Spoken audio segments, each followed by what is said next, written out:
সকালের খাবার দাবার কমপ্লিট। আর এখানে মাসি রান্না করে ফেলেছে মাছের মাথা দিয়ে লাউ ঘন্ট। আর আমি এখন দুখানা রেসিপি রান্না করব।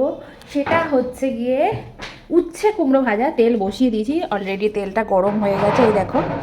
আর সাথে মাছ, ভোলা মাছের রেসিপিটা তোমাদের সাথে শেয়ার করব। কিভাবে নতুনত্ব একটা ভোলা মাছ রান্না করি দেখাবো তোমাদের। এই যে এখন হচ্ছে উচ্ছে ভাজা, সাথে থাকবে কুমড়ো। কুমড়ো কাটা হয়ে গেছে। কুমড়োটা কোথায় রাখা?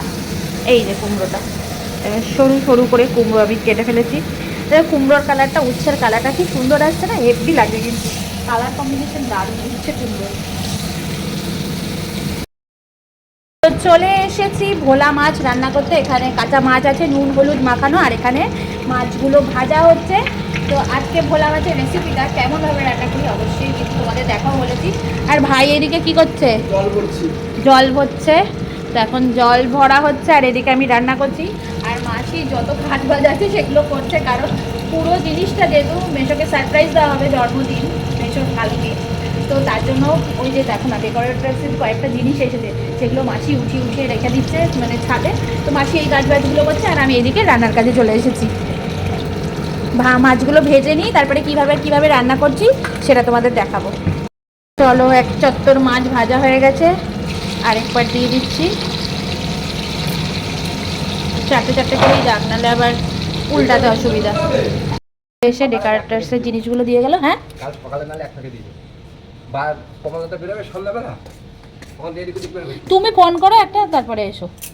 বৌদিরে ফোন করতে বলবেন, যখন না থাকবে তখন করে দিবেন। ঠিক আছে। এই যে ডেকোরেটরসের জিনিসপত্র দিয়ে গেল।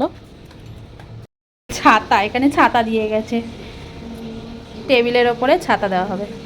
মাছ ভাজা এখানে কমপ্লিট হয়ে গেছে। আর কড়াইতে রয়েছে তেল, আর এই তেলে এখন দিয়ে দেবো কালো জিরে ফোড়ন।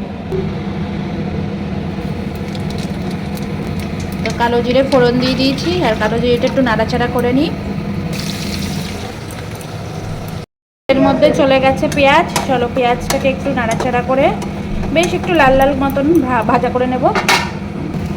আর এই দেখো পেঁয়াজটা ঠিক এরকমই ভাজা হবে, এরকম নরম হয়ে হালকা একটু লাল লাল ভাজা হবে। তারপরে এর মধ্যে দিয়ে দেব, আর এর মধ্যে বিশেষ কিছু মশলা নেই, এর মধ্যে আছে কাঁচা লঙ্কা, সর্ষে আর পোস্ত। তো এটা দিয়ে দিই এখানে। এই বাটিটার মধ্যে একটু পরিমাণ মতো নুন আর হলুদ দিয়ে দেবো। আমি দিয়ে দিয়েছি। আর এটার মধ্যে একটু জল ছিল, জল দিয়ে তারপরে হলুদ দিয়ে দিলাম। এরপর এই মশলা দেওয়া জলটা, নুন হলুদ দেওয়া এর মধ্যে দিয়ে দিলাম। এবার এটাকে একটু ভালো করে কষাবো।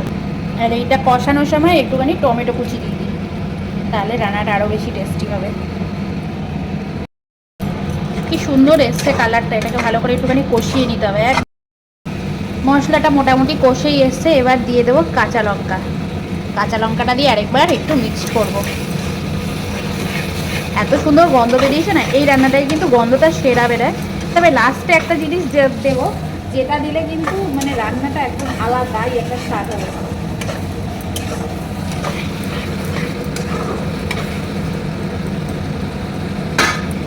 মশলাটা ভালো কষে গেছে। এরপরে একটু পরিমাণ জল দিয়ে দেবো, কারণ ব্যাপারটা একটু মাখা মাখা হবে না রে। একটু জল দিয়ে ঝোলটাকে ফুটিয়ে তারপরে মাছটা দেবো। ঝোলটা বেশ ভালোই ফুটে উঠেছে। এবার মাছগুলো এক এক করে দিয়ে দেবো এর মধ্যে। মাছগুলো দিয়ে আরও 5 মিনিট মতন একটু অল্প আছে এটাকে ফুটিয়ে নেব।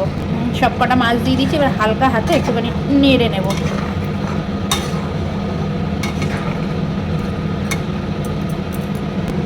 তো মাছটা দেখো প্রায় হয়েই এসেছে। আর ঠিক আগ দিয়ে একটু ধনেপাতা ছিটিয়ে দেবো। ধনেপাতা ছিটিয়ে একবার একটু নাড়িয়ে নামিয়ে নেবো, ব্যাস। দেখো কত ইজিতে কিন্তু তোমাদের ভোলা মাছের সুন্দর একটা রেসিপি শিখিয়ে দিলাম।